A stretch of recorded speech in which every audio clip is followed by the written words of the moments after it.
नमस्कार साथियों। अपन अपने ईओआरओ के दूसरे पेपर को आगे बढ़ाते हुए नेक्स्ट सेक्शंस के बारे में अपन अध्ययन करना शुरू करते हैं। देखिए, पिछले वीडियो में मैंने आपको सेक्शन 27 तक बता दिया था। मैंने आपको बताया था कि हम धारा 101 से लेकर 140 तक 7वें अध्याय को पढ़ेंगे। 101 से लेकर 107 तक 7वें अध्याय को पढ़ेंगे, जिसमें नगर पालिका के राजस्व का उल्लेख है। तो राजस्व संबंधी जितने भी नियम हैं वो अपन सारे इस अध्याय में देखेंगे। अभी इस वीडियो में अपन सेक्शन 128 से लेकर 140 तक पूरा करने की कोशिश करेंगे। देखिए, इस वीडियो में अपन 7वें अध्याय को पूरा करने की कोशिश कर रहे हैं। ये 13 धाराएं इस अधिनियम में, इस अध्याय में जो बची हैं वो अपन देखेंगे। तो देखिए, धारा 128 क्या कहती है? कर के बिल का प्रस्तुत किया जाना। तो करों के बिलों को किस धारा के तहत प्रस्तुत किया जाता है? 128 के तहत प्रस्तुत किया जाता है। ज्यादा इंपॉर्टेंट नहीं है, सेक्शन याद रखने की जरूरत नहीं है। इससे संबंधित प्रावधान है वो देखिए आप। देखिए, जब कोई रकम इस अधिनियम के तहत निर्धारित रीति से वसूलनीय घोषित की जाए, मतलब इस नगरपालिका अधिनियम के तहत कोई रकम वसूल की जानी है, ये घोषणा कर दी जाए, ठीक है, तथा नगरपालिका को उसमें निहित किसी भवन या भूमि के संबंध में किराए के लिए देय हो गई हो। देखो, नगरपालिका को उसमें निहित किसी भवन या भूमि के संबंध में किराए के लिए देय हो गई हो, तो इन दोनों स्थितियों में नगरपालिका यथाशीघ्र उसके समुदाय के लिए उत्तरदायी व्यक्तियों को बकाया की दावाकृत राशि का बिल प्रस्तुत करेगी। देखो, सीधी सी बात यह है कि इस अधिनियम के तहत कोई भी राशि वसूल की जानी है निर्धारित रीति से, या नगरपालिका में निहित कोई भूमि या भवन है जिसे नगरपालिका ने किसी को किराए पर दे रखा है, इन दोनों ही स्थितियों में नगरपालिका यथाशीघ्र उसके समुदाय के लिए उत्तरदायी व्यक्तियों को बकाया की दावाकृत राशि का बिल प्रस्तुत कराएगी। सीधी सी बात यह है कि नगरपालिका को कोई या तो वसूली करनी है कर वगैरह की, किसी भी चीज की, या फिर नगरपालिका ने कोई भवन या भूमि किराए पर दे रखी है तो उसकी वसूली करनी है। तो जिस व्यक्ति से वो वसूली करनी है उसका बकाया राशि का बिल नगरपालिका संबंधित व्यक्ति को प्रस्तुत करवाएगी। कहने का मतलब है, जैसे अपने पास पानी का बिल आता है तो अपन बिल का भुगतान करते हैं, बिजली का बिल आता है तो हम उसका भुगतान करते हैं, ऐसे ही नगरपालिका यदि किसी व्यक्ति से कोई राशि वसूलना चाहती है तो नगरपालिका को संबंधित व्यक्ति को उसके बकाया का बिल प्रस्तुत करवाना होगा। ये सीधी सी बात है कि बिल भिजवाने होंगे नगरपालिका को। सिंपल सी बात ये है। बाकी ये जो लैंग्वेज है ये सवाल में ऐसे यूज की जाती है, समझने वाली बात इतनी है। नीचे इस नोट में देखो, बकाया का दावाकृत राशि का बिल समुदाय के लिए, समुदाय का मतलब भुगतान के लिए, पेमेंट करने के लिए उत्तरदायी व्यक्ति को प्रस्तुत करवाने की जिम्मेदारी किसकी है? नगरपालिका की। केवल इस धारा में यही सवाल है कि किसी भी व्यक्ति से नगरपालिका को कोई भी बकाया वसूली करनी है, चाहे वो किसी भूमि या भवन का किराया है या कोई टैक्स वगैरह है, तो उसका बिल जो है वो नगरपालिका प्रस्तुत करेगी। तो ये प्रस्तुत करने की जिम्मेदारी किसकी है? नगरपालिका की। नगरपालिका का मतलब वही है, नगरपालिका बोर्ड, नगर परिषद, नगर निगम, इन तीनों में से जो भी संस्था है उसकी जिम्मेदारी होगी। फिर धारा 129 का टाइटल देखिए, बिल की अंतर वस्तु। मतलब उस बिल में क्या क्या बताया जाएगा या बिल में कौन कौन सी बातें शामिल की जाएंगी। कंटेंट्स का मतलब है कि जो बिल नगरपालिका वसूली के लिए किसी व्यक्ति को देगी उस बिल में क्या क्या शामिल किया जाएगा। तो नगरपालिका इन 4 चीजों को उस बिल में शामिल करेगी जो आपके सामने है। पहला है उस कालावधि जिसके संबंध में राशि का दावा किया जाता है। जैसे बिल में बिजली पानी का बिल है तो उसके भुगतान की लास्ट डेट होती है, वैसे नगरपालिका को भी उस अवधि का उस बिल में मेंशन करना पड़ेगा कि जिस अवधि में उस बिल का भुगतान नगरपालिका को करना है उस व्यक्ति को। दूसरा है वह संपत्ति, उपजीविका, परिस्थिति या वस्तु जिसके संबंध में दावा किया गया है। तो जिस संपत्ति, उपजीविका, परिस्थिति या वस्तु के संबंध में ऐसा दावा किया गया उस बिल में, उस संपत्ति, उपजीविका, परिस्थिति या वस्तु का उल्लेख करना पड़ेगा। जैसे किसी संपत्ति पर वसूली है टैक्स की तो उस संपत्ति का विवरण देना पड़ेगा। उपजीविका किसी कारोबार पर, जैसे ठेले वाले, रेडी वाले, इनसे लेते हैं। परिस्थिति या वस्तु कोई अन्य वस्तु है जिस पर ऐसा टैक्स या वसूली नगरपालिका करती है। तो इन सब का उस बिल में क्या किया जाएगा? उल्लेख किया जाएगा। मतलब वो जो बिल प्रस्तुत किया है वो किस मामले में किया गया, इसका उल्लेख भी उसमें करना पड़ेगा। फिर तीसरी चीज, समुदाय के व्यतिक्रम। अगर बिल का भुगतान करने में चूक की जाती है तो उत्पन्न होने वाले दायित्व है, मतलब और क्या क्या जिम्मेदारियां हो सकती हैं। जैसे अपन निर्धारित अवधि तक किसी बिल को नहीं जमा करवाते हैं तो उसमें कितनी पेनल्टी लगेगी उसका उल्लेख होता है। तो वैसे ही जो बिल नगर पालिका किसी व्यक्ति को प्रस्तुत करेगी उसको टाइम पर नहीं चुकाने पर क्या क्या जिम्मेदारी हो सकती है, क्या पेनल्टीज हो सकती है, उनका उल्लेख भी उसमें होना चाहिए। फिर उस अवधि की अधिसूचना जिसमें अपील की जा सकती है। नगर पालिका ने किसी व्यक्ति को जो बिल प्रस्तुत किया है वो बिल उसे ठीक नहीं लगता है तो वो उस बिल के विरुद्ध कहीं अपील कर सकता है। तो कितने समय में उस बिल की अपील की जा सकती है उस अवधि का उल्लेख भी नगर पालिका को अपने बिल में करना पड़ेगा। ठीक है, ये चीज आपको ध्यान में रखनी है। नेक्स्ट, धारा 30 में क्या कहा गया है? नोटिस का मांग, नोटिस ऑफ डिमांड। तो देखो ये धारा 129 में जो चीजें हैं इनके संबंध में देखिए।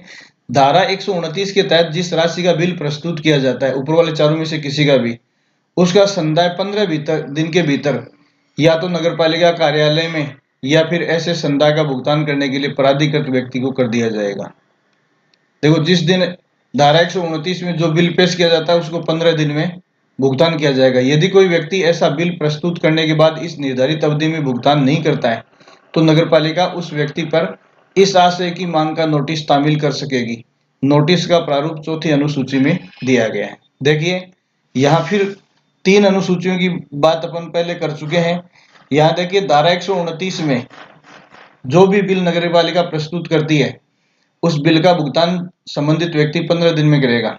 और मान लो कि 15 दिन में कोई व्यक्ति बिल का भुगतान नहीं करता है तो नगर पालिका उस व्यक्ति को एक नोटिस जारी करेगी जिसमें निर्धारित राशि की मांग की जाएगी। मांग का नोटिस का मतलब है कि बिल में जो चुकाना राशि चुकानी है उसकी मांग का एक नोटिस तामील करेगी। और वो नोटिस कैसा होगा? तो वो नोटिस का प्रारूप जो है वो इस अधिनियम की चौथी अनुसूची में होगा। तो नगर पालिका जो मांग का नोटिस का मतलब नगर पालिका को जो चुकाना है वो बिल के जरिए चुकाना था और बिल का भुगतान नहीं किया जाता है, उस स्थिति में मांग का नोटिस जारी किया जाएगा।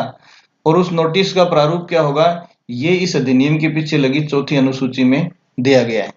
उसका फॉर्मेट जो है चौथी अनुसूची में दिया गया है। तो देखो क्या है, ये बहुत इंपॉर्टेंट सवाल है। चौथी अनुसूची में मांग के नोटिस का प्रारूप है। तो या तो ये पूछ सकते हैं कि मांग के नोटिस का प्रारूप कहाँ है? चौथी अनुसूची में। या चौथी अनुसूची में क्या है? मांग के नोटिस का प्रारूप है। तो आप एक बार, मैंने पीछे सारी चीजें आपको डिटेल से बताई हैं। देखो पीछे आपको अनुसूची 1 में बताया है, अनुसूची 2 में बताया है, अनुसूची 3 में बताया है और यहाँ मैंने आपको अनुसूची 4 में बताया है। अनुसूची 4 में मांग का नोटिस दिया गया है। ठीक है। धारा 131 क्या कहती है? किन मामलों में वारंट जारी किया जा सकेगा? तो देखो पहले बिल प्रस्तुत किया 129 में, 15 दिन में बिल का भुगतान नहीं किया गया तो 130 में मांग का नोटिस जारी किया जाएगा। फिर मांग का नोटिस किए जाने के बाद में क्या वारंट जारी किया जा सकता है? तो देखो इस संबंध में कौन से मामले हैं नोटिस के बाद जिनमें मांग वारंट जारी किया जा सकता है? तो देखो जिस व्यक्ति को धारा 130 के अधीन मांग का नोटिस तामील किया गया है तो ऐसी तामील की तिथि से जिस दिन वो नोटिस मिल जाएगा उसके 15 दिन के भीतर निम्न में से कोई भी एक कार्य करने पर नगरपालिका द्वारा उसके विरुद्ध वारंट जारी किया जाएगा। तो जिस व्यक्ति को मांग का नोटिस जारी किया जाता है तो 15 दिन तक यदि निम्न में से कोई एक्टिविटी नहीं होती है तो नगरपालिका उसके विरुद्ध क्या कर सकती है? वारंट जारी कर सकती है। तो देखो नगरपालिका द्वारा वारंट जारी किया जाएगा। ये क्या? नोटिस में मांग की गई राशि का संदाय न करना। देखो नोटिस में जो राशि उल्लेखित है उसको यदि जमा नहीं करवाया जाता, उसका भुगतान नहीं किया जाता है तो वारंट जारी किया जा सकता है। दूसरा, मुख्य नगरपालिका अधिकारी या इस निमित्त नियुक्त प्राधिकारी या नगरपालिका को समाधानप्रद उन कारणों से अवगत नहीं करना जिनके आधार पर उसे संदाय या भुगतान नहीं करना चाहिए। तो देखो यहाँ 2 सवाल हैं। पहली बात, जो मांग का नोटिस है या तो उसका 15 दिन में भुगतान करे, और यदि जिस व्यक्ति को मांग का नोटिस जारी किया गया है वो यदि भुगतान किसी कारण से नहीं कर सकता या उसे वो ये मानता कि मेरी जिम्मेदारी नहीं है या इस आधार पर कोई आधार उसके पास है कि इस आधार पर मैं इस मांग के नोटिस से बच सकता हूं, तो उसकी जानकारी उसकी जानकारी किसे देगा? वो उसकी जानकारी मुख्य नगरपालिका अधिकारी को देगा, या मुख्य नगरपालिका अधिकारी के अलावा किसी अन्य अधिकारी के पास भी ये पावर हो सकता है। तो सामान्यतः मांग के नोटिस की राशि नहीं जमा करवाने के कारण से किसी भी व्यक्ति को किसे अवगत करवाना होता है? मुख्य नगरपालिका अधिकारी को अवगत करवाना होता है। तो देखो, ये जमा नहीं करवाता है और मुख्य नगरपालिका अधिकारी को उस कारण से भी अवगत नहीं करवाता जिसके चलते उसे वो मांग की राशि जमा नहीं करवानी है, और धारा 121 के अधीन मांग के विरुद्ध अपील भी नहीं करता है।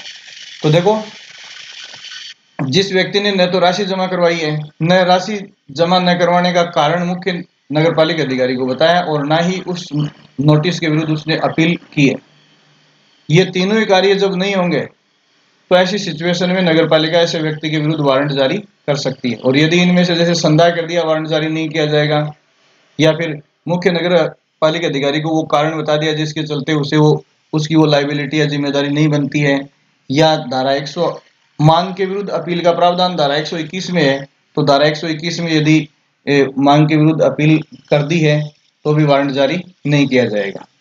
तो पहली बात तो किन मामलों में वारंट जारी किया जा सकेगा? तो देखो, मांग का नोटिस मिलने पर यदि इनमें से कोई भी कार्य किसी व्यक्ति ने नहीं किया तो उस दशा में क्या किया जा सकता है? मांग का नोटिस जारी किया जा सकता है। तो सिंपल सी बात इसको देखो क्या है, अगर कोई व्यक्ति को धारा 130 में मांग का नोटिस तामील हो जाता है तथा वह न तो राशि जमा करवाता है, न राशि जमा न करवाने का कारण बताता है, किसको? मुख्य नगरपालिका अधिकारी को, और न ही मांग के विरुद्ध कोई अपील करता है, तो मांग की ऐसी राशि की वसूली के समस्त खर्चों सहित, देखो मांग की राशि और उसको वसूल करने में जितने खर्चे होते हैं, तो गलती करने वाले या उस मांग की राशि जमा न करवाने वाले व्यक्ति से कि किसी संपत्ति की कुर्की से उसके विक्रय द्वारा वसूल किया जा सकता है। तो देखो, पहले क्या आया? मांग का नोटिस आया। मांग के नोटिस के बाद इन तीनों में से कोई सी एक्टिविटी नहीं करेगा तो नगरपालिका जो है चूक करने वाले की संपत्ति की कुर्की कर सकेगी या उसका विक्रय कर सकेगी। तो जो व्यक्ति ऐसी चूक करता है उसकी संपत्ति की कुर्की हो सकती है, उसका विक्रय हो सकता है। ठीक है। जंगम मतलब चल संपत्ति की कुर्की के मामले में मुख्य नगरपालिका अधिकारी द्वारा वारंट 5वीं अनुसूची के प्रारूप में जारी किया जाएगा। तो ये जो वारंट जारी किया जाएगा, देखो ये कुर्की या विक्रय जो है ये वारंट के अनुसरण में किए जाएंगे। तो देखो, यदि चल संपत्ति है तो ये वारंट का प्रारूप 5वीं अनुसूची में है, जबकि स्थावर संपत्ति की कुर्की के मामले में वारंट का प्रारूप वही होगा जो विहित किया जाए। तो सीधी सी बात है कि चल संपत्ति जो है जंगम संपत्ति है, उसकी मांग का जो प्रारूप है, वारंट का जो प्रारूप है वो 5वीं अनुसूची में है। तो कोई व्यक्ति यदि मांग का नोटिस जारी करने के बाद राशि को जमा नहीं करवाता है, न जमा न करवाने का कारण से मुख्य नगरपालिका अधिकारी को अवगत करवाता है, ना उसके विरुद्ध अपील करता है, तो उसके विरुद्ध वारंट जो है वो जारी किया जा सकता है। तो देखिए, सवाल यहाँ क्या बन सकता है, ये है 5वीं अनुसूची के प्रारूप में जारी किया जाने वाला वारंट प्रारूप केवल किस संबंध में है? जंगम संपत्ति के मामले में है, चल संपत्ति के मामले में। और यदि वारंट के अनुसरण में यदि अचल संपत्ति के लिए वारंट जारी करना है तो वो विहित प्रारूप में, मतलब वो समय समय पर बताया जाएगा कि अचल संपत्ति के लिए कौन सा वारंट जारी किया जाएगा। ठीक है। नेक्स्ट देखो, नगरपालिका को देय किसी राशि की वसूली के लिए मांग का नोटिस तामील होने की तिथि से 3 वर्ष की समाप्ति के बाद कुर्की या विक्रय का वारंट जारी नहीं किया जा सकता। तो देखो, नगरपालिका ये जो कुर्की या विक्रय के लिए जो वारंट जारी करती है वो कितने समय तक कर सकती है? तो जिस दिन मांग का नोटिस जारी किया मिल जाएगा, वे जिस व्यक्ति से वसूली करनी है उस व्यक्ति को जिस दिन मांग का नोटिस तामील हो जाता है उस तिथि से 3 वर्ष तक ही नगरपालिका कुर्की या विक्रय की कार्यवाही कर सकती है। यदि 3 वर्ष का समय गुजर गया तो वो जो बकाया है वो कालावरोधित माना जाता है, मतलब ज्यादा समय निकलने के कारण उस व्यक्ति से उसकी वसूली नगरपालिका नहीं कर सकती। तो मांग का नोटिस जिस दिन किसी व्यक्ति को तामील हो जाता है उस दिन से 3 वर्ष के भीतर ही नगरपालिका कुर्की और विक्रय के लिए किसी व्यक्ति की संपत्ति के संबंध में वारंट जारी कर सकती है। ठीक है। नेक्स्ट आप देखिए, अगला सवाल क्या बनता है, मांग नोटिस के 3 वर्ष बाद क्या किया जा सकता है। देखो मांग का नोटिस है, वो नोटिस तामील कर दिया और इस अवधि में नगरपालिका ने कुर्की और विक्रय की कार्यवाही नहीं की, तो उस बकाया राशि की वसूली के लिए क्या किया जा सकता है। इस संबंध में देखो, मांग की नोटिस के तामील होने की तिथि से 3 वर्ष पश्चात वारंट जारी करने का विकल्प तो समाप्त हो जाता है। तो देखो कुर्की और विक्रय के लिए वारंट केवल 3 साल तक जारी किया जा सकता है। जैसे ही 3 साल पूरे होंगे, वारंट जारी करने का विकल्प समाप्त हो जाता है। लेकिन नगरपालिका वसूली के लिए भू राजस्व बकाया की भांति वसूली का अनुरोध संबंधित अधिकारियों से कर सकती है। देखो भू राजस्व अधिनियम 1956 में और तरीके भी हैं रिकवरी के। तो जैसे ही कोई नगरपालिका की बकाया राशि 3 साल में कालावरोधित हो जाती है, कुर्की और विक्रय के लिए ऐसा कोई वारंट जारी नहीं किया जाता है, तो उसके बाद कैसे वसूली हो सकती है, बकाया भू राजस्व की तरह वसूली हो सकती है और 3 साल तक वारंट जारी करके कुर्की और विक्रय किया जा सकता है। अब देखिए वारंट के मामले में क्या है, तो वारंट ये बहुत इंपॉर्टेंट सवाल है। कुर्की या विक्रय के लिए या वसूली के लिए जो भी वारंट नगरपालिका जारी करेगी, वो किसके द्वारा जारी होगा। तो देखो कुर्की या विक्रय का जो वारंट है वो मुख्य नगरपालिका अधिकारी जारी करेगा, या इस जारी करने का मतलब है कि वो किसके द्वारा हस्ताक्षरित होकर रिलीज होगा। तो वारंट जारी करने की शक्ति किसको है नगरपालिका की ओर से, मुख्य नगरपालिका अधिकारी को। वारंट जारी करने की शक्ति किसको है, मुख्य नगरपालिका अधिकारी को।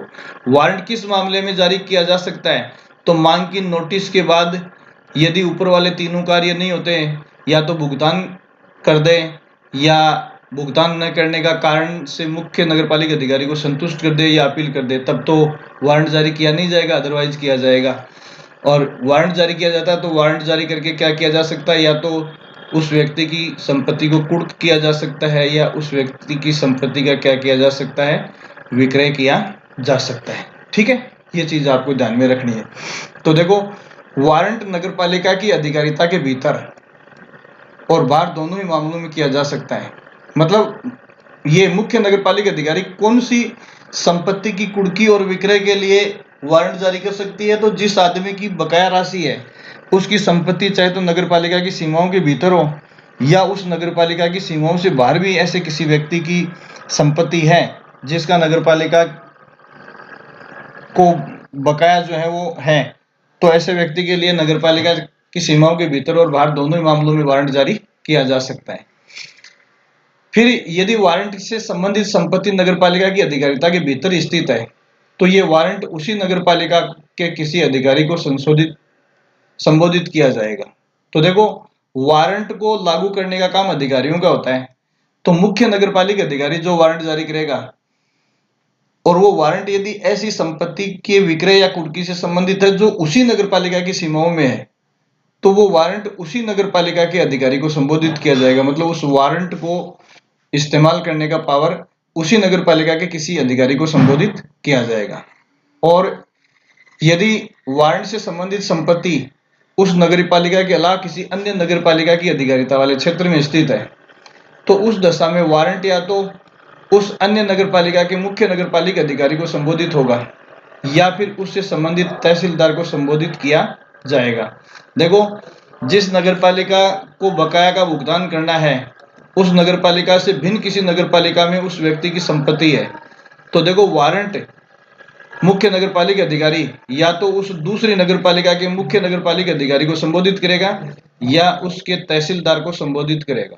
किसको संबोधित करेगा, तहसीलदार को संबोधित करेगा। दोनों में से किसी को भी कर सकता है। मतलब जिस नगरपालिका के क्षेत्राधिकार में उस व्यक्ति की संपत्ति है जिसको कुर्क करना है या बेचना है, उस नगरपालिका के मुख्य नगरपालिका अधिकारी या तहसीलदार को संबोधित किया जाएगा। ठीक है, यदि एक नगरपालिका का मुख्य नगरपालिका अधिकारी अन्य नगरपालिका के मुख्य नगरपालिका अधिकारी या उसके तहसीलदार को वारंट जारी करता है, तो उनमें से कोई भी ऐसे वारंट को किसी अधीनस्थ अधिकारी को पृष्ठ अंकित करेगा। तो देखो पहली नगरपालिका के मुख्य नगरपालिका अधिकारी ने संबोधित किया इन दोनों में से किसी एक को, और जैसे ही ये वारंट इनको मिलेगा तो ये दोनों ही किसी अन्य अधिकारी को एंडोर्स करने का मतलब है किसी अन्य अधिकारी को सौंपेंगे, ताकि उस वारंट के अनुसरण में उस व्यक्ति की जो संपत्ति है उसको सीज करके कुर्क किया जा सके या विक्रय किया जा सके। फिर धारा 132 देखिए क्या कहती है। धारा 132 वारंट का निष्पादन करने के लिए बलपूर्वक प्रवेश। तो जिस संपत्ति के लिए वारंट जारी किया जाता है उस वारंट को लागू करने के लिए या उसका निष्पादन करने के लिए उस संपत्ति पर या उस भूमि पर या उस भवन में जबरदस्ती प्रवेश के लिए अनुमति देता है। लेकिन इसका एक सिस्टम है, उस सिस्टम को फॉलो किया जाएगा। देखो, फोर्सेबल बलपूर्वक प्रवेश का अधिकार तो है, लेकिन सीधा बलपूर्वक प्रवेश नहीं करेंगे। बलपूर्वक प्रवेश की कार्यवाही करने से पहले कुछ फॉर्मेलिटीज हैं। वो फॉर्मेलिटीज क्या क्या है वो इस धारा में दी हुई है। तो देखो, जिस किसी भी अधिकारी को धारा 131 में वारंट संबोधित है या प्रस्तांकित है, उसे यदि ये विश्वास करने का कारण मिल जाए कि किसी भवन में ऐसी संपत्ति है जिसे वारंट के अधीन अभिग्रहण या सीज किया जा सकता है, तो उसे सबसे पहले अपने प्राधिकार और प्रयोजन की अधिसूचना देकर प्रवेश करने की समयक मांग करनी चाहिए। देखो, जिस आदमी से वसूली करनी है उसकी कोई संपत्ति किसी भवन में पड़ी है और जिस व्यक्ति को वारंट संबोधित किया गया है उसे विश्वास है कि इस संपत्ति को लेकर बकाया की वसूली की जा सकती है, तो सबसे पहले उस भवन में प्रवेश के संबंध में ऐसे व्यक्ति को सूचित किया जाएगा कि हमें इसमें प्रवेश की अनुमति दें। और यदि ऐसे भवन में वो प्रवेश की अनुमति नहीं दे तो क्या है, फिर भी यदि वह ऐसे भवन में प्रवेश नहीं कर पाता है तो वारंट में निर्देशित कुर्की के लिए सूर्योदय से सूर्यास्त के बीच किसी भी समय भवन का कोई भी दरवाजा तोड़कर या खिड़की तोड़कर अंदर जाएगा। तो देखो, पहले तो उसे निवेदन करेगा कि भवन में प्रवेश करने दिया जाए, और यदि वो प्रवेश नहीं करने दिया जाता है तो कुर्की के आदेश का पालन करने के लिए सूर्योदय से लेकर सूर्यास्त तक, सूर्योदय से पहले और सूर्यास्त के पश्चात उसमें प्रवेश करने के लिए कोई खिड़की दरवाजा नहीं तोड़ा जाएगा। ठीक है, लेकिन इसके साथ एक बात का और ध्यान रखा जाएगा, जिस भवन में उस व्यक्ति की संपत्ति के होने का विश्वास है, किसे, उस अधिकारी को जिसे वारंट का निष्पादन करना है, तो वो ये देखेगा कि यदि उस भवन में कोई महिलाएं हैं, मतलब महिलाओं द्वारा उपयोग किए उस भवन के किसी कमरे में महिलाएं रह रही है, तो प्रवेश से पहले कोई खिड़की दरवाजा तब तक नहीं तोड़ेगा जब तक कि मतलब उनको पहले बाहर निकलने के लिए अवसर दिया जाएगा। तो उसने अपने आशय का 3 घंटे का नोटिस न दे दिया हो, मतलब 3 घंटे का टाइम दिया जाएगा कि अगर इस परिसर में कोई महिला है तो वो महिला उस परिसर से बाहर निकल जाए। नोटिस के 3 घंटे बाद तक नहीं तोड़ेगा, मतलब ये नोटिस देगा और नोटिस देने के बाद 3 घंटे तक वेट करेगा कि उस परिसर में यदि कोई महिला है तो वो बाहर निकल जाए। दूसरा, ऐसी महिलाओं को हटने का अवसर नहीं दे दिया गया हो, और अगर उसमें कोई महिला है तो उनको हटने का पूरा अवसर दिया जाएगा। तो वारंट का निष्पादन करने के लिए वारंट का निष्पादन सूर्योदय से सूर्यास्त के बीच हो सकता है, और यदि पहले उसे निवेदन किया जाएगा, निवेदन करने के बाद यदि प्रवेश नहीं करने जाता तो खिड़की दरवाजा तोड़ा जा सकता है। लेकिन खिड़की दरवाजा तोड़ने से पहले अगर अंदेशा हो कि इस परिसर में या इस भवन में कोई महिला हो सकती है तो उसे निकलने के लिए 3 घंटे का नोटिस या अवसर दिया जाएगा। फिर धारा 133 क्या कहती है, वारंट को निष्पादित करने की रीति, कि मतलब वारंट को एग्जीक्यूट करने का मैनर क्या होगा, कौन सा तरीका होगा। ठीक है, वारंट को निष्पादित करने की रीति, वारंट को निष्पादित करने की रीति का मतलब यह है कि जिस व्यक्ति के भवन में संपत्ति को सीज करके उसको कुर्क करने की बात होती है, तो कुछ चीजें ऐसी होती हैं जो किसी भी व्यक्ति की हैं, भले ही नगर पालिका का कोई भी बकाया होगा, उनका विक्रय या कुर्की नहीं की जाएगी। तो ये धारा ये बताती है निष्पादन की रीति का मतलब है कि कौन सी चीजें हैं जिनको कुर्की में शामिल नहीं किया जाएगा। तो देखो, जिस किसी अधिकारी के लिए धारा 131 के अधीन वारंट जारी किए गए, वह वारंट में व्यतिक्रमी मतलब उस वारंट में चूक करने के रूप में नामित व्यक्ति की किसी जंगम या स्थावर मतलब चल या अचल संपत्ति जहां कहीं भी हो उसकी कुर्की करना विधिपूर्ण है। देखो, पहली बात तो यह है कि वारंट के निष्पादन में चल और अचल दोनों संपत्तियों को कुर्क किया जा सकता है। चल संपत्ति भी कुर्क की जा सकती है और अचल संपत्ति भी कुर्क की जा सकती है। ठीक है, जो कि निम्न प्रकार हैं। देखिए, यहाँ इसके आगे देखो परंतु, इस परंतु के आगे क्या देखोगे, इस धारा के अन्य प्रावधानों का पालन जरूरी है जो कि निम्न प्रकार है। मतलब क्या क्या कुर्क नहीं किया जा सकता। नंबर 1, निम्नलिखित संपत्ति कुर्क नहीं की जाएगी। देखो किसी भी प्रकार की चल या अचल संपत्ति कुर्क नहीं की जा सकती, लेकिन चल संपत्ति भी कुर्क हो सकती है और अचल भी। लेकिन कौन सी संपत्ति? पहली देखो, उसकी पत्नी और बच्चों के पहनने के जरूरी वस्त्र और बिस्तर।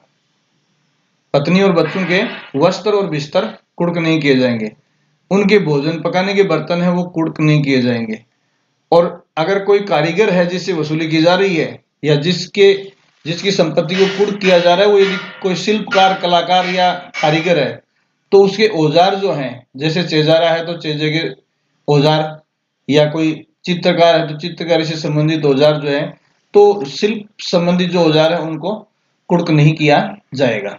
चौथी चीज, यदि ऐसा व्यतिक्रमी या चूक करने वाला व्यक्ति किसान है तो उसकी खेती के उपकरण, बीज और वो पशु जिनसे वो खेती करता है, जो व्यतिक्रमी को उसकी जीविका उपार्जन के लिए समर्थ बनाने हेतु आवश्यक हो।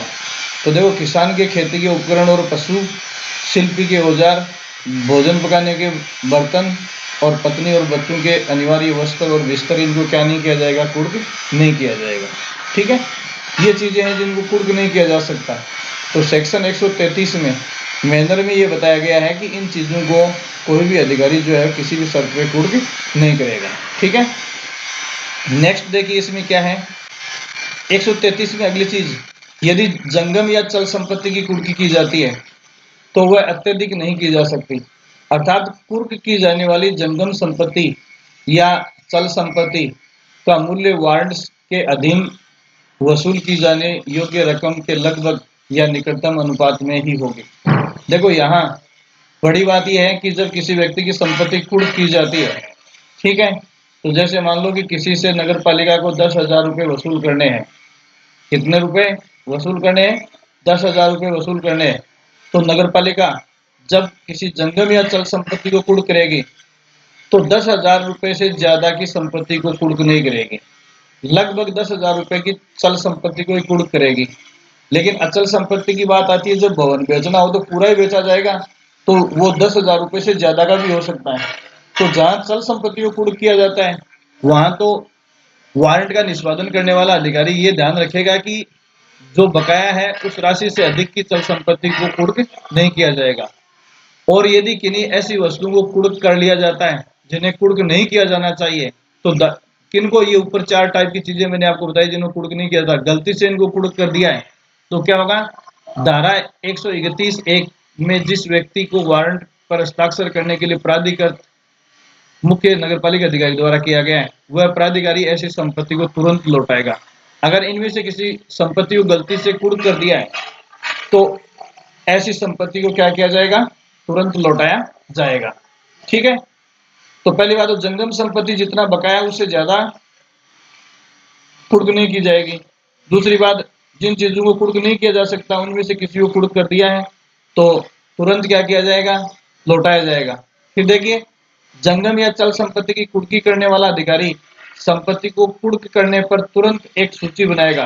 तो देखो चल संपत्ति जो है, छोटी छोटी चीजें घर गृहस्थी की में, घर में जो छोटी छोटी चीजें हैं वो हमें मिलती हैं, जिन जिन चीजों को नीलाम करेगा उनकी एक लिस्ट बनाई जाएगी तथा ऐसी संपत्ति को वहां से हटाने से पूर्व उस व्यक्ति को 6ठी अनुसूची के प्रारूप में लिखित नोटिस देगा जो कुर्की के समय उस संपत्ति पर कब्जा रखता है। तो यदि किसी व्यक्ति की चल संपत्ति की कुर्की की जाएगी, किसी व्यक्ति की चल संपत्ति की कुर्की की जाएगी, तो उस कुर्की की एक लिस्ट बनाएगा कुर्की करने वाला अधिकारी, और वो किसके सम्मुख रखी जाएगी? वो सूची जो है 6ठी अनुसूची में बनाई जाएगी, 6ठी अनुसूची के प्रारूप में बनाई जाएगी और जिस व्यक्ति से संबंधित है उसको लिखित नोटिस दिया जाएगा। मतलब पहले सबकी सूची बनाएगा और उस सूची को एक नोटिस के रूप में संबंधित व्यक्ति को भेजेगा कि आपकी ये चल संपत्ति जो है वो बकाया की वसूली के लिए कुर्क की गई है। तो देखिए नोट क्या है, 6ठी अनुसूची में उस नोटिस का प्रारूप है जो धारा 133(4) के तहत चल या जंगम संपत्ति की कुर्की करते समय उस संपत्ति का कब्जा रखने वाले व्यक्ति को कुर्की करने वाले अधिकारी द्वारा दिया जाएगा। जो लिस्ट नोटिस स्वरूप दी जाएगी कि ये चीजें नीलाम की कुर्क की जाती हैं उनकी सूची दी जाएगी। ये धारा इंपॉर्टेंट है। चल संपत्ति की कुर्की का जो प्रारूप है वो सेक्शन 133(4) और इस अधिनियम की 6ठी अनुसूची में है। तो 6ठी अनुसूची में उस लिस्ट का प्रारूप है जो चल संपत्ति से संबंधित है और किसी व्यक्ति की वो कुर्क की जा रही है। तो ये 6 अनुसूचियां मैंने आपको बता दी हैं। तो सबसे पहले तो आप प्रथम दोबारा देखेंगे पहली अनुसूची में किसका प्रारूप है, दूसरी अनुसूची में किसका प्रारूप है, तीसरे में किसका है। तो ऐसे करके 6 अनुसूचियां मैंने आपको बता दी हैं। तो ये 6 अनुसूची में प्रारूप जो है ये बहुत ही महत्वपूर्ण है और इनमें से आपसे सवाल पूछा जाना अपेक्षित है। ये 6ठी अनुसूची का प्रारूप है, ये बहुत ही महत्वपूर्ण है। फिर देखिए आप, ये अभी तक मैं जो बात कर रहा था, वारंट का निष्पादन करने वाला अधिकारी जो संपत्ति को कुर्क करेगा, मैंने आपको बताया कि कुर्क की जाने वाली संपत्ति चल भी हो सकती है और अचल भी हो सकती है। अभी तक जो बातें कर रहे थे वो अपन चल संपत्ति की कुर्की की बात कर रहे थे। देखो चल संपत्ति की कुर्की की बात अपन किस में कर रहे थे? चल संपत्ति की कुर्की की बात 133(3) में और 133(4) में की गई है। 133(3) और 133(4) में किससे संबंधित प्रावधान है? चल संपत्ति की कुर्की से संबंधित प्रावधान है। फिर 133(5) में स्थावर या अचल संपत्ति की कुर्की की बात है। तो अचल संपत्ति की कुर्की, जैसे मैंने अभी बताया, चल संपत्ति की कुर्की बकाया राशि से अधिक रकम की नहीं की जा सकती। दूसरी बात, कुछ चल संपत्तियां ऐसी हैं जिनकी कुर्की नहीं हो सकती, ये सारी चीजें बताई है। लेकिन स्थावर संपत्ति में जैसे मैंने आपको बताया कि 10,000 रुपये बकाए हैं किसी व्यक्ति के नगर पालिका के, और उनके लिए यदि कुर्की की जा रही है, किसी व्यक्ति के का भवन बेचा जा रहा है तो भवन किस्तों में नहीं बेचा जाएगा, ठीक है, और वो भवन मान लो 30,000 रुपये का है और बकाया कितने हैं? 10,000 रुपये हैं। तो कितने की कुर्की अधिक हो गई? 20,000 की। तो ये 20,000 रुपये जो है वो संबंधित व्यक्ति को दिए जाएंगे। ये बात आपको ध्यान में रखनी है। फिर देखिए क्या है इसमें, स्थावर संपत्ति की कुर्की व्यतिक्रम को किसी भी तरीके से संपत्ति का अंतरण करने, किसी और को ट्रांसफर करने या प्रभारित करने या उस पर लोन आदि लेने तथा अन्य लोगों को ऐसे अंतरण या प्रभार से कोई लाभ लेने से अवरुद्ध करने वाला कोई आदेश करके की जाएगी। ठीक है, देखो किसी को अंतरित की जा सकती है उसकी संपत्ति, किसी को प्रभारित की जा सकती है, उस पर लोन लिया जा सकता है, अन्य व्यक्तियों को अंतरण करके की जा सकती है। ऐसा आदेश संपत्ति पर या भूमि पर या उसके समीप ढोल बजाकर उद्घोषित किया जाएगा। तो इनमें से जो भी कार्य किया जाएगा उसकी सूचना ढोल बजाकर आसपास मतलब लाउड स्पीकर से ऐसी इसकी सूचना दी जाएगी तथा आदेश की एक प्रति उस संपत्ति के किसी सहज दृश्य भाग पर तथा एक प्रति नगर पालिका के किसी सहज दृश्य भाग पर चिपकाई जाएगी। तो यदि किसी व्यक्ति की अचल संपत्ति को कुर्क किया जाता है तो ढोल या लाउड स्पीकर से आसपास में जानकारी दी जाएगी। दूसरा, उसकी एक प्रति उस संपत्ति की दीवार या उसके आसपास कहीं चिपकाया जाएगा जहां से आसानी से देखा जा सके, और एक प्रति जो है वो नगर पालिका में आसानी से देखे जाने वाले स्थान पर चिपकाई जाएगी। और यदि वह संपत्ति राज्य सरकार को राजस्व संदत्त करने वाली है तो उसकी एक प्रति, कहने का मतलब उस संपत्ति से अगर राज्य सरकार का भी कोई बेनिफिट है या राज्य सरकार को भी कोई आर्थिक भुगतान किया जाना है तो उसकी एक प्रति जो है वो जिला कलेक्टर के कार्यालय में भी चिपकाई जाएगी। लेकिन जिला कलेक्टर के कार्यालय में कब चिपकाई जाएगी? जब उस संपत्ति से राज्य सरकार को भी कोई वसूली करनी है। देखो सामान्यतः अपन किसकी ओर से वसूली पड़ रहे हैं? नगर पालिका की ओर से।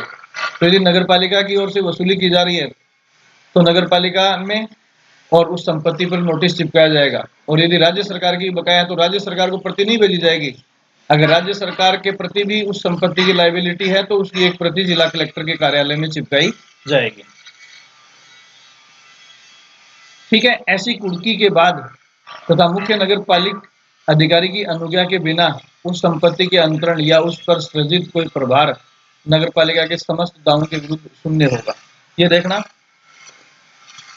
अगर इस प्रकार कोई कुर्की कर दी जाती है तथा मुख्य नगर पालिका अधिकारी की अनुज्ञा के बिना उस संपत्ति का अंतरण या उस पर सृजित कोई प्रभार नगर पालिका के समस्त दावों के विरुद्ध शून्य होगा।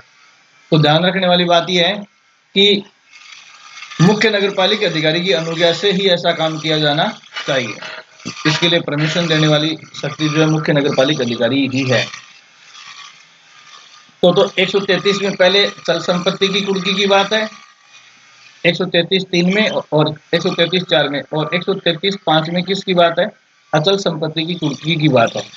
फिर ठीक है, ये दोनों धाराएं इंपॉर्टेंट है, 33-34। फिर देखिए धारा 134 क्या कह रही है? कुर्क की गई संपत्ति का विशेष मामलों में विक्रय। देखो, कुर्क की गई संपत्ति को विशेष मामलों में बेचा जा सकता है, विक्रय किया जा सकता है, ये सेक्शन 134 कहता है। तो इस सेक्शन 134 को भी आगे अपन दो भागों में पढ़ेंगे। पहले भाग में देखो क्या कहा गया है, इधर देखिए इस नोट्स में आपके सामने धारा 134(1) में क्या है? शीघ्र नष्ट होने वाली वस्तु का विक्रय तुरंत। देखो, कोई ऐसी संपत्ति है जिसको यदि तुरंत नहीं बेचा गया, जैसे कोई फल फ्रूट सब्जी ऐसी परिसर में पाई जाती है जिनको बेचकर नगरपालिका वसूली कर सकती है, तो शीघ्र नष्ट होने वाली जो सामग्री है उसका तुरंत विक्रय किया जाएगा।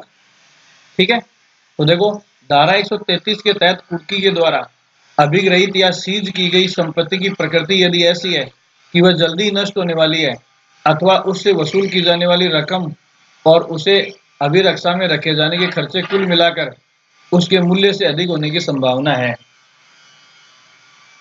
देखो, या तो संपत्ति ऐसी है कि जो तुरंत नष्ट हो जाएगी, और यदि उसे तुरंत नष्ट होने से बचाना है, तो यदि उसको बचाना है तो बचाने के खर्चे उसकी कुल राशि से या उस वस्तु के कुल मूल्य से अधिक हो जाए। जैसे टमाटर 5,000 रुपए के हैं और ये सीज कर लिए गए, ठीक है, अब ये टमाटर जल्दी नष्ट हो जाएंगे, और मान लो कि 10 दिन तक वेट किया जाए तो फ्रिज में या कोल्ड स्टोरेज में इसको रखने का खर्चा यदि 5,000 से ज्यादा आ रहा है, तो ऐसी सिचुएशन में उसे तुरंत बेच दिया जाएगा, होने की संभावना है।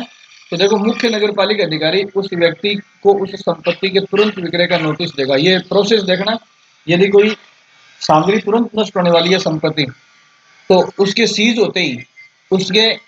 होते ही मुख्य नगरपालिका अधिकारी उस व्यक्ति को नोटिस देगा कि मुख्य नगरपालिका अधिकारी के कब्जे में जो संपत्ति है उसकी कुर्की, देखो नोटिस देगा जिसके कब्जे में संपत्ति कुर्की के समय थी, या जिस व्यक्ति से संपत्ति सीज की जाती है उसको नोटिस दिया जाएगा। इस नोटिस के बाद वारंट में बताई गई रकम का तुरंत संदाय नहीं किया जाता है। तो उस नोटिस में वो राशि भी होगी कि हम कुर्क की गई संपत्ति को तुरंत बेच रहे हैं, यदि आप इतने रुपए देते हो या इतनी राशि पेमेंट करते हो तो हम इस कुर्की को या इस विक्रय को रोक सकते हैं, या उस रकम के बराबर प्रतिभूति नहीं दी जाती है। तो देखो, जितनी नोटिस में राशि और राशि देकर उस विक्रय को रोका जा सकता है, या फिर प्रतिभूति का मतलब सिक्योरिटी, उसके बदले में कोई और चीज रखी जा सकती है। अगर ऐसा कर देता है वो व्यक्ति, तो उसको तुरंत विक्रय से रोका जा सकता है। तो ये तुरंत विक्रय का प्रावधान किस संबंध में है? ऐसी वस्तु के संबंध में है जो तुरंत क्या हो सकती है? नष्ट होने वाली है, या यदि उसे नष्ट होने से बचाने की कोशिश की जाएगी तो वो वस्तु जितने रुपए की नहीं है उससे ज़्यादा उसका खर्चा उसको नष्ट होने से बचाने में लग जाएगा। तो ऐसी सिचुएशन में तुरंत बेचा जा सकता है। बेचने से पहले मुख्य नगरपालिका अधिकारी बकाया राशि का नोटिस देगा, तो वो व्यक्ति जो है जिसकी संपत्ति सीज हुई है जिसके कब्जे से, वो या तो ऐसा पेमेंट कर दे या उसके बराबर किसी दूसरी चीज की सिक्योरिटी दे दे जो तुरंत नष्ट होने वाली नहीं है। फिर धारा 134(2) में देखिए, यदि कुर्की की संपत्ति ऐसी है जिसे धारा 134(1) के तहत तुरंत विक्रय नहीं किया जाता, मतलब तुरंत नष्ट होने वाली नहीं है या तुरंत नष्ट होने वाली प्रकृति की नहीं है, तथा संबंधित नोटिस, वारंट कुर्की और संपत्ति को रोके रखने में हुए समस्त खर्चों सहित राशि का भुगतान व्यतिक्रमी का मतलब चूक करने वाले व्यक्ति द्वारा नहीं कर दिया जाता है। तो देखो, ऐसी संपत्ति को सीज किया जाता है जो तुरंत नष्ट होने वाली नहीं है और उसके बकाया की राशि का संबंधित व्यक्ति द्वारा भुगतान नहीं किया जाता है। तो इस अधिनियम में क्या प्रावधान है, इस तो पर गौर कीजिए। तो देखो, इस संपूर्ण संपत्ति या उसके पर्याप्त भाग को राज्य सरकार द्वारा निर्धारित रीति से मुख्य नगरपालिका अधिकारी के आदेशों के अधीन लोक नीलामी द्वारा विक्रय किया जाएगा। देखो, उस वस्तु की क्या होगी? खुली नीलामी होगी। ऊपर वाले में नष्ट होने वाली चीज को बेचा जाएगा और जो नष्ट होने वाली चीज नहीं है, क्योंकि नष्ट होने वाली चीज के लिए बोली लगाने की तैयारी करना ये टाइम बहुत ज्यादा मुश्किल हो जाता है, लेकिन जो चीज नष्ट नहीं होने वाली है उसकी खुले में बोली लगाई जाएगी। ये बोली किसके आदेशों पर? मुख्य नगरपालिका अधिकारी के आदेशों पर लगाई जाएगी। नीलामी द्वारा विक्रय किया जा सकेगा तथा इस प्रकार नीलामी से आने वाली संपूर्ण राशि और उसके किसी भाग का उपयोजन कुर्की की अपेक्षित राशि तथा उससे संबंधित समस्त खर्चों के लिए किया जा सकेगा, नीलामी के खर्चों सहित। तो देखो, अगर नष्ट होने वाली चीज नहीं है तो पहली बात तो उसका विक्रय किसके माध्यम से किया जाएगा? नीलामी के माध्यम से किया जाएगा। ठीक है, जैसे मैं शुरू से एग्जांपल लेके चल रहा हूं, मान लो कि 10,000 रुपए की राशि जो है वो वसूलनी है नगर पालिका को और किसी वस्तु की नीलामी की जा रही है, तो 10,000 रुपए तो मूल हो गए, फिर नगर पालिका की नीलामी में मान लो 1,000 रुपए खर्च होते हैं नीलामी के आयोजन में, तो टोटल कितने हो गए? 11,000 हो गए। अब नीलामी से मान लो कि 15,000 रुपए मिल रहे हैं, उस वस्तु की नीलामी से कितने मिल रहे हैं? 15,000 रुपए, जबकि मूल राशि कितनी वसूलनी है? 10,000, और 1,000 रुपए नगर पालिका ने और खर्च कर दिए, कितने हो गए? 11,000। बच गए कितने? ये 4,000 रुपए। इन 4,000 रुपए का क्या किया जाएगा?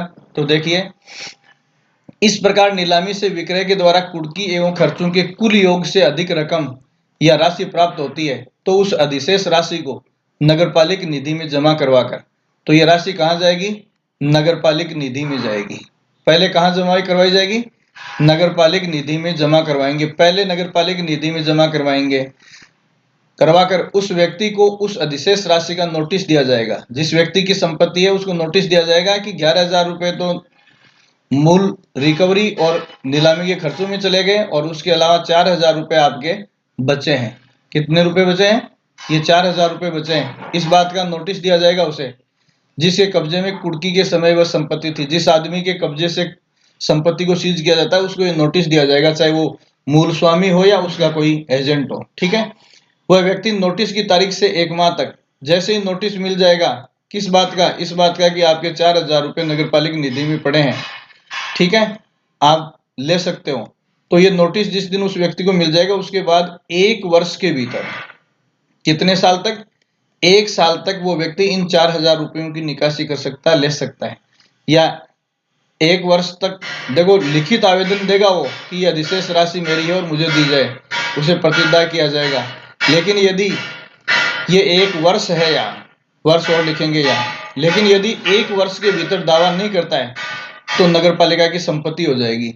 जो नगरपालिका निधि में ये 4,000 रुपए जमा है वो किसके हो जाएंगे? नगरपालिका के हो जाएंगे। कितने समय बाद? 1 वर्ष बाद में नगरपालिका की संपत्ति हो जाएगी। ठीक है, नेक्स्ट आप एक देखिए धारा 135। ये अभी जो बात बताई है ये सारी की सारी नगरपालिका क्षेत्र के भीतर ही कुर्की और नीलामी होगी। अब बात आती है यदि किसी व्यक्ति से वसूली करनी है और जिस वारंट के अनुसरण में जिस संपत्ति को सीज किया जाता है वो उस नगरपालिका के क्षेत्राधिकार से या सीमा क्षेत्र से बाहर है जिसकी बकाया राशि है, तो यहां देखिए ये धारा 135 नगरपालिका के बाहर कुर्की और विक्रय। अभी धारा 133-34 में हमने क्या पढ़ा है? धारा 133-34 में अपन ने नगरपालिका के भीतर ही वारंट का निष्पादन पढ़ा है। नगरपालिका के भीतर ही वारंट का निष्पादन पढ़ा है 32, 33, 34 में। अब धारा 135 में अपन नगरपालिका की सीमाओं से बाहर अपन वारंट का निष्पादन पढ़ेंगे। तो देखिए, जहां वारंट का निष्पादन नगर पालिका के क्षेत्राधिकार से बाहर किया जाना है, वहां जिस अधिकारी ने वारंट जारी कर किसी अधिकारी को पृष्ठ अंकित किया, मैंने बताया कि जैसे मान लो सीकर नगर परिषद का बकाया है तो सीकर नगर परिषद का मुख्य नगरपालिका अधिकारी जो है वो वारंट जारी करेगा। अब मान लो कि ये झुंझुनू नगर परिषद में वसूली की जानी है तो ये वारंट या तो झुंझुनू नगर परिषद के मुख्य नगरपालिका अधिकारी को होगा या झुंझुनू के तहसीलदार को होगा, ये मैंने आपको बता दिया है। तो देखो, चाहे झुंझुनू के मुख्य नगरपालिका अधिकारी को हो चाहे तहसीलदार को हो, ये किसी अन्य अधिकारी को उस वारंट के निष्पादन के लिए क्या करेंगे? पृष्ठांकन करेंगे। तो निश्चित तौर पर यदि नगरपालिका के बाहर किसी वारंट का निष्पादन होना है तो किसी न किसी अधिकारी को वो वारंट पृष्ठांकित किया गया, एंडोर्स किया गया है या किसी अन्य अधिकारी को उस वारंट का निष्पादन की जिम्मेदारी सौंपी गई है। तो यहाँ देखिए, जिस अधिकारी ने वारंट जारी कर किसी अधिकारी को पृष्ठांकित किया है उसे कुर्क की गई संपत्ति के विक्रय का निर्देश दे सकेगा। तो देखो, मान लो कि झुंझुनू के मुख्य नगरपालिका अधिकारी ने या झुंझुनू के तहसीलदार ने किसी अधिकारी को ये वारंट प्रस्तावित किया है, तो नीलामी या कुर्की के लिए इसी को क्या दिया जाएगा, निर्देश दिया जाएगा। अगर मुख्य नगरपालिका अधिकारी ने प्रस्तावित किया तो मुख्य नगरपालिका अधिकारी कुर्की का आदेश देगा, तहसीलदार ने किया तो तहसील कुर्की का आदेश देगा। किसे? इस अधिकारी को जिसे एंडोर्स किया गया है, प्रस्तावित किया गया है। तो दोबारा देखिए, जहां वारंट का निष्पादन नगरपालिका क्षेत्र से बाहर किया जाना है, वहां जिस अधिकारी ने वारंट जारी कर किसी अधिकारी को प्रस्तावित किया है, उसे कुर्क की गई संपत्ति के विक्रय का निर्देश दे सकता है। तो ये अधिकारी जैसे ही संपत्ति को कुर्क करेगा, कुर्क करने का मतलब सीज करेगा, तो उसे बेचने का निर्देश दे सकता है। इस निर्देश के पश्चात निर्देशित अधिकारी द्वारा संपत्ति का विक्रय एवं इससे संबंधित की जाने वाली समस्त कार्यवाहियां वैध हो जाएंगी। जैसे ही यहाँ से निर्देश मिलेगा, उसके बाद सारी कार्यवाही क्या हो जाएगी, इसके द्वारा की गई वैध हो जाएगी। ऐसा अधिकारी अपने द्वारा वसूली हेतु किए गए समस्त खर्चों को घटाकर वारंट के अधीन वसूल की गई शेष राशि वारंट जारी करने वाले अधिकारी को। अब जैसे मान लो कि मैंने बताया कि सीकर के मुख्य नगरपालिका अधिकारी ने वारंट जारी किया है, वही एग्जाम्पल ले लेते हैं, 10,000 रुपए की वसूली के लिए वारंट जारी किया है, ठीक है। और यहाँ इस अधिकारी ने जिसको प्रस्तावित किया, इसने वारंट का निष्पादन किया है, और मान लो कि 1,500 रुपए इस अधिकारी के वारंट के निष्पादन में खर्च हो गए, तो ये 1,500 रुपए तो ये अधिकारी रख लेगा जिसे एंडोर्स या प्रस्तावित किया है। और उसके बाद यदि कुर्की की राशि को बेचने से मान लो 20,000 रुपए या 15,000 रुपए मिलते हैं, कितने? 15,000 रुपए मिलते हैं, तो 15,000 रुपए में से 1,500 घटाएगा ये, तो कितने बचे? 13,500 रुपए। ये 13,500 रुपए किसको मिल जाएंगे? सीकर के मुख्य नगरपालिका अधिकारी को मिल जाएंगे। इन बीच वालों का कोई लेना देना नहीं होता, क्योंकि खर्चे किसने किए? जिसे ये एंडोर्स किया गया, प्रस्तावित किया गया, ठीक है। आगे देखिए, तो उस प्राधिकारी को भेजेगा जिसने वारंट जारी किया है। फिर धारा 136 में देखो क्या बताया गया, उन व्यक्तियों के विरुद्ध संक्षिप्त कार्यवाही की जा सकेगी जो नगरपालिका छोड़ने ही वाले हैं। अब देखो, ये प्रक्रिया जो मैंने बताई है, लंबी बताई है। अभी जिस प्रक्रिया की अपन बात कर रहे हैं, वो प्रक्रिया बहुत ही लंबी है। तो कई बार क्या होता है कि जिस व्यक्ति से नगरपालिका को वसूली करनी है, उस व्यक्ति के बारे में ऐसा यदि विश्वास हो जाए या डाउट हो जाए कि ये आदमी अगर कार्यवाही को जल्दी नहीं किया गया तो ये क्या कर सकता है, ये नगरपालिका क्षेत्र को छोड़कर कहीं अन्यत्र जा सकता है। तो देखो, यहाँ संक्षिप्त कार्यवाही का मतलब है समरी प्रोसीडिंग, बहुत ही फास्ट प्रोसीडिंग की जा सकती है। तो ये देखो, संक्षिप्त कार्यवाही कब की जा सकती है वसूली के लिए? जब कोई व्यक्ति जल्द ही नगरपालिका क्षेत्र को छोड़ने वाला हो, ठीक है। इसमें देखिए क्या है, यदि नगरपालिका को किसी भी समय ये विश्वास हो जाए, यदि नगरपालिका को किसी भी समय ये विश्वास हो जाए कि जिस व्यक्ति से इस अध्याय के तहत सौदे या सौदे की जाने वाली कोई राशि वसूलनी है या वसूल की जानी है तथा वह नगरपालिका क्षेत्र से हटने वाला है, तो देखो ये बात ध्यान में रखना, मुख्य नगरपालिका अधिकारी उस व्यक्ति को उस सौदे या सौदे होने वाली राशि से संबंधित बिल प्रस्तुत करवाकर तुरंत संदाय करने की मांग कर सकता है। देखो, कोई लंबी प्रोसेस अपनाने की जरूरत नहीं है। तो देखो, ये देखना, तुरंत संदाय करने की मांग कौन करेगा? मुख्य नगरपालिका अधिकारी। पहले उस आदमी के सम्मुख वो बिल भिजवाएगा उस राशि के जो उसको भुगतान करना है, ठीक है। जिस व्यक्ति को ऐसा बिल प्रस्तुत किया जाता है तथा वह तो बिल प्रस्तुत करवाने की जिम्मेदारी किसकी है? तो सबसे पहले संक्षिप्त कार्यवाही के लिए संबंधित राशि का उस व्यक्ति को बिल प्रस्तुत करवाया जाएगा। किसकी ओर से? मुख्य नगरपालिका अधिकारी की ओर से बिल प्रस्तुत करवाया जाएगा। और जिस व्यक्ति को ऐसा बिल प्रस्तुत किया जाता है तथा वह ऐसी राशि का तुरंत संदाय नहीं करता है, देखो ये बिल प्रस्तुत किस लिए होगा कि आप तुरंत इसका संदाय करें, क्योंकि उस पर अंदेशा है कि वो छोड़कर जा सकता है नगरपालिका क्षेत्र को। तो यदि वो बिल प्रस्तुत करने के बाद उसका तुरंत संदाय नहीं करता है, तो उसकी जंगम या मतलब चल या अचल संपत्ति की कुर्की या विक्रय से ऐसी राशि का उद्ग्रहण किया जाएगा। मतलब उसकी चल और अचल संपत्ति को बेचकर उस राशि को ग्रहित मतलब वसूल किया जाएगा। इस स्थिति में व्यक्तिकर्मी को मांग का नोटिस तामील करने की बजाय कुर्की और विक्रय के लिए अविलंब वारंट जारी कर उसे निष्पादित किया जाएगा। देखो, बड़ी बात क्या है, यहाँ ऊपर वाले में मैंने आपको बताया था कि ऊपर पहले मांग का नोटिस दिया जाएगा, पहले मांग का नोटिस दिया जाएगा, और मांग का नोटिस मिलने के बाद यदि वो व्यक्ति 15 दिन तक भुगतान नहीं करता है तो उसके खिलाफ क्या जारी किया जाएगा, वारंट जारी किया जाएगा। और वारंट जारी करने के बाद कुर्की वगैरह हो सकती है चल और अचल संपत्ति की, ये बताया था। लेकिन धारा 136 ये कहती है कि यदि कोई व्यक्ति नगरपालिका क्षेत्र को जल्दी छोड़ सकता है तो उसे मांग का नोटिस दिया जाना जरूरी नहीं है। तो यहाँ ये समझेंगे कि संक्षिप्त कार्यवाही जहां होती है वहां क्या करना जरूरी नहीं है, मांग का नोटिस दिया जाना जरूरी नहीं है। मांग का नोटिस दिया जाना जरूरी नहीं है, इसका मतलब वो 15 दिन की अवधि बच जाएगी। तो मांग का नोटिस किन मामलों में नहीं दिया जाना है जाता है, या किन मामलों में मांग का नोटिस दिया जाना जरूरी नहीं है? जिन मामलों में संक्षिप्त कार्यवाही की जा सकती है। और संक्षिप्त कार्यवाही किन मामलों में की जा सकती है? जिनमें यह अंदेशा हो कि जिस व्यक्ति का बकाया है नगरपालिका का वो जल्दी ही नगरपालिका को छोड़कर कहीं अन्यत्र जा सकता है। ठीक है, नेक्स्ट आप देखिए धारा 137 व्यावर्तियां या सेविंग्स। इसमें केवल आप रीड आउट करेंगे, संभावना कम है फिर भी आप देख लो। इस अधिनियम के तहत न तो किसी कुर्की या विक्रय को विधि विरुद्ध समझा जाएगा और न ही ऐसा करने वाले व्यक्ति को अत्याचारी समझा जाएगा। जिसमें बिल, मांग का नोटिस, वारंट, सूची, इससे संबंधित किसी कार्यवाही में कोई गलती त्रुटि हुई है, अर्थात इससे संबंधित कोई गलती किसी कुर्की विक्रय करने वाले व्यक्ति से हो जाती है तो भी इस कार्यवाही को विधि विरुद्ध नहीं माना जाएगा।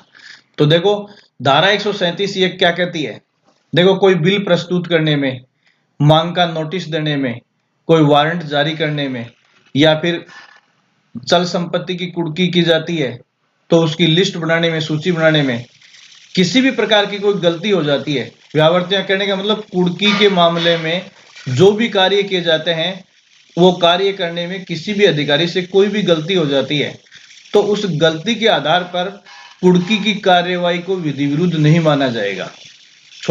इनसे संबंधित कोई भी त्रुटि होती है तो कुर्की की कार्यवाही क्या होगी? सेविंग्स का मतलब है कि ये बचाव है कुर्की करने वाले अधिकारियों से। यदि इन मामलों में किसी भी प्रकार की कोई त्रुटि हो जाती है तो वो विधि विरुद्ध न होकर क्या माना जाएगा? विधिमान्य ही माना जाएगा। तो ऐसी गलतियों को के आधार पर कार्यवाही को विधि विरुद्ध नहीं कहा जा सकता। ये किस में कहा गया है? सेक्शन 137 में कहा गया है। नेक्स्ट देखिए धारा 138 क्या कहती है? समस्त संदायों के लिए रसीद का दिया जाना। मतलब नगर पालिका को जितने भी भुगतान या पेमेंट किए जाएंगे उन सब पेमेंट्स की रिसिप्ट दी जाएगी। तो देखो कितनी बड़ी बात है। इस अधिनियम के तहत किसी कर के एवज में संदत या भुगतान की जाने वाली सभी राशियों के लिए उस व्यक्ति द्वारा रसीद निवेदित की जाएगी जो ऐसी रकम को प्राप्त करता है। मतलब नगर पालिका की ओर से कोई भी व्यक्ति किसी से कोई रकम वसूल करेगा, मतलब नगर पालिका को कोई फीस, शुल्क, टैक्स या जो कुछ भी जमा करवाया जाएगा तो नगर पालिका की ओर से इन राशियों को जमा करने वाला व्यक्ति संबंधित व्यक्ति को रसीद जारी करेगा।